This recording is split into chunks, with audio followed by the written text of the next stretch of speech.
Assalamualaikum warahmatullahi wabarakatuh.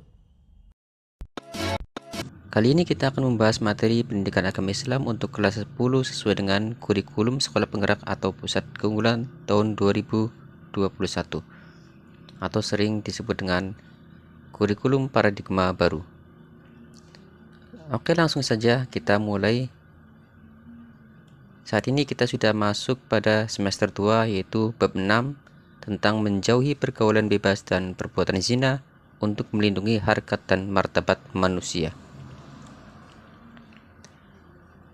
Materi yang akan kita bahas pada bab ini yang pertama yaitu Quran Surat Al-Isra ayat 32 tentang larangan zina. Dan yang kedua Quran Surat An-Nur ayat 2 tentang larangan pergaulan bebas. Kita akan bahas satu persatu. Yang pertama, Quran Surat Al-Isra ayat 32 tentang larangan untuk mendekati perbuatan zina. Mari kita baca ayatnya bersama-sama. Bismillahirrahmanirrahim. Wala taqrabuz zina innahu kana fahisyah wa sa'a sabila. Shadaqallahul azim. Artinya, dan janganlah kamu mendekati zina. Zina itu sungguh suatu perbuatan keji dan suatu jalan yang buruk. Mengidentifikasi hukum bacaan dan tajwid Quran Surat Al-Isra ayat 32. Yang pertama, wala, ini hukum bacaannya mad tabi'i karena ada harokat fathah yang diikuti huruf alif. Yang kedua, taqrabu, yaitu qalqalah sukhra karena ada huruf qaf berharokat sukun di tengah kata atau kalimat. Yang ketiga, taqrabuz zina, hukum bacanya alif lam syamsiyah karena ada alif lam mati yang bertemu dengan salah satu huruf syamsiyah, dibaca lebur sehingga bunyi al tidak terbaca. Yang keempat, fahisyatan wasa, hukum bacaannya idgham bi gunnah karena ada huruf ta berharokat fathatain bertemu dengan huruf waw. Kemudian yang kelima, sabila, hukum bacaannya mad iwad karena ada fathatain pada akhir kata. Jika waqaf atau berhenti dibaca mad sehingga harokat tanwin tidak lagi dibunyikan. Selanjutnya arti kosakata Quran Surat Al-Isra ayat 32. Wala artinya dan janganlah. Kana artinya suatu perbuatan. Taqrabu kamu mendekati. Az-zina zina. Innahu artinya zina itu sungguh. Fahisyata artinya yang keji. Wasa'a artinya dan yang buruk. Sabila artinya jalan. Pengertian perbuatan zina. Zina secara bahasa berasal dari kata zana yazni, yaitu hubungan badan antara laki-laki dan perempuan yang sudah baligh tanpa adanya ikatan pernikahan yang sah sesuai dengan tuntutan agama Islam. Kemudian zina secara harfiah berarti fahisyah, yang artinya perbuatan keji. Dan zina secara istilah adalah hubungan selayaknya suami istri yang dilakukan oleh seorang perempuan dan laki-laki yang tidak terikat dalam hubungan pernikahan, baik itu dilakukan oleh salah satu atau keduanya yang sudah menikah ataupun belum menikah sama sekali. Kemudian menurut pasal 284 Kitab Undang-Undang Hukum Pidana atau KUHP, zina adalah hubungan badan yang dilakukan oleh seorang laki-laki dan perempuan yang bukan istri atau suaminya. Selanjutnya, hukum bagi pelaku perbuatan zina. Yang pertama ada hukuman bagi pelaku zina muson, kemudian hukuman bagi pelaku zina ghair muson, serta ada hukuman pelaku zina dalam kitab undang-undang hukum pidana. Kita bahas satu persatu. Yang pertama, hukuman bagi pelaku zina muson. Zina muson adalah perbuatan zina yang dilakukan oleh laki-laki dan perempuan yang sama-sama sudah menikah.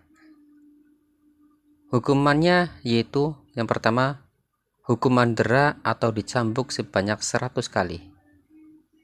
Yang kedua, hukuman rajam, yaitu hukuman mati dengan cara dilempari batu atau sejenisnya. Selanjutnya yang kedua, hukuman pelaku zina ghairu muhsan. Zina ghairu muhsan adalah perbuatan zina yang dilakukan oleh perempuan dan laki-laki yang belum menikah. Adapun hukumannya yang pertama yaitu apabila pelaku zina ghairu muhsan adalah gadis dan perjaka, maka hukumannya adalah dera atau cambuk 100 kali dan diasingkan dari wilayah tempat tinggalnya. Namun apabila pelaku zina ghairu muhsan adalah janda dan duda, maka hukumannya adalah dera 100 kali dan hukum rajam hingga meninggal dunia. Yang ketiga, hukuman pelaku zina dalam kitab undang-undang hukum pidana. Dalam pasal 284 KUHP, pelaku perbuatan zina dapat diancam dengan hukuman 9 bulan penjara. KUHP menganggap bahwa hubungan badan antara laki-laki dan perempuan di luar perkawinan adalah zina. Kemudian penerapan hukum zina dalam Islam. Hukuman bagi pelaku zina dapat diterapkan apabila memenuhi unsur-unsur perbuatan zina dengan beberapa kriteria sebagai berikut. Yang pertama, perzinaan dilakukan di luar hubungan perkawinan yang sah dan disengaja. Yang kedua, pelakunya adalah mukallaf, yaitu baligh dan berakal. Yang ketiga, dilakukan secara sadar tanpa paksaan. Dan yang keempat, terdapat bukti-bukti telah terjadi perzinaan. Adapun bukti-bukti yang menunjukkan telah terjadinya perzinaan ada 3 macam. Yang pertama, saksi. Saksi ini harus ada 4 orang, yang mana menurut ijtima ulama, saksi dalam tindak pidana zina haruslah berjumlah 4 orang laki-laki, Islam, baligh, berakal, hifzun atau mampu mengingat, dapat berbicara, bisa melihat, dan adil. Adapun 1 orang saksi laki-laki dapat digantikan dengan 2 orang saksi perempuan. Yang kedua yaitu pengakuan. Menurut Imam Malik dan Imam Syafi'i, 1 kali pengakuan sudah cukup untuk menjatuhkan hukuman. Namun, menurut Imam Abu Hanifah, berpendapat bahwa hukuman zina bisa diterapkan setelah adanya 4 kali pengakuan. Yang ketiga, qarinah, adanya indikasi kehamilan. Menelaah isi kandungan Quran surat Al-Isra ayat 32. Dalam Quran surat Al-Isra ayat 32 bahwa mendekati perbuatan zina saja sudah terlarang, apalagi jika sampai melakukannya. Maka tentu saja pelakunya telah melakukan perbuatan yang keji dan menempuh jalan yang sangat buruk, karena hal ini dapat menimbulkan berbagai akibat, antara lain tercerabutnya akar kekeluargaan atau nasab, menyebarnya penyakit menular, merajalelanya nafsu dan kemaksiatan, serta terjadinya degradasi moral di tengah masyarakat. Contoh perilaku mendekati zina. Yang pertama, menjalani pergaulan bebas, seperti berpacaran, berduaan di tempat sepi, melakukan kontak fisik antara laki-laki dan perempuan yang bukan mahram, berpelukan, berciuman, dan lainnya. Yang kedua, mendatangi tempat-tempat yang dapat mengundang syahwat. Contoh yang ketiga, berkhayal dan berimajinasi tentang aurat lawan jenis. Yang keempat, melihat konten, tayangan video, film, TV atau media yang dapat merangsang nafsu syahwat, ataupun melakukan panggilan video yang mengandung imajinasi seksual. atau VCS. Yang kelima, membaca artikel, buku, bacaan atau sumber-sumber yang lain yang dapat membangkitkan nafsu birahi. Dan contoh yang keenam yaitu mengenakan pakaian yang tidak menutupi aurat, tipis dan transparan serta memperlihatkan lekuk tubuh yang menyebabkan lawan jenis akan muncul syahwatnya. Menurut Sayyid Qutb, ada beberapa keburukan zina. Yang pertama, penempatan asal muasal kehidupan, itu sel sperma dan sel telur bukan pada tempat yang sah. Yang kedua, berpotensi untuk terjadinya tindak kejahatan berikutnya, yaitu menggugurkan atau membunuh janin apabila terjadi kehamilan. Keburukan yang ketiga, berpotensi terjadinya penelantaran jika bayi hasil perzinahan tersebut dibiarkan lahir dan hidup. Yang keempat, tidak jelasnya nasab seseorang sehingga menjadi hilang kepercayaan menyangkut kehormatan dari anak yang dilahirkan.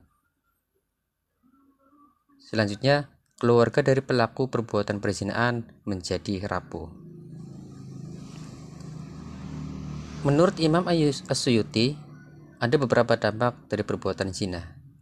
Yang pertama, dampak di dunia. Akan menghilangkan kewibawaan, menyebabkan kefakiran, dan memperpendek umur. Kemudian dampak di akhirat, akan mendapatkan murka Allah Subhanahu wa Ta'ala, mendapat hisab yang buruk, dan mendapatkan siksa yang pedih. Adapun akibat dari perbuatan zina juga bermacam-macam. Yang pertama, akan dilaknat oleh Allah Subhanahu wa Ta'ala dan Rasul-Nya, dijauhi atau dikucilkan oleh masyarakat di sekitarnya. Garis keturunan atau nasab menjadi tidak jelas. Yang keempat, anak hasil perbuatan zina tidak dapat dinasabkan kepada garis keturunan ayah biologisnya. Akibat yang kelima, anak hasil perbuatan zina tidak dapat menuntut warisan dari ayahnya.